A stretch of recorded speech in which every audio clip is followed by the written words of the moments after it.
All right, so we're out here at these Deltona sand dunes here, and tell you what, I do not like riding in the sand, and I'm not good at it.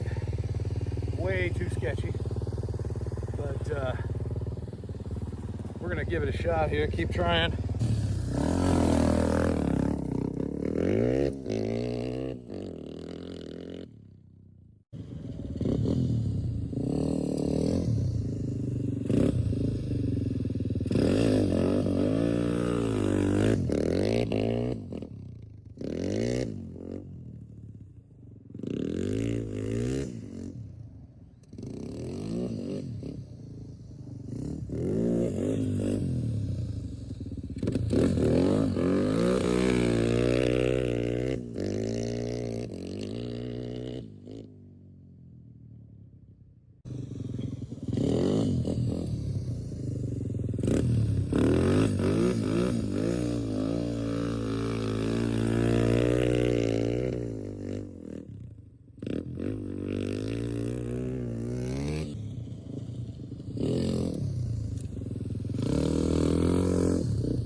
I'm pretty out of shape, but that was awesome.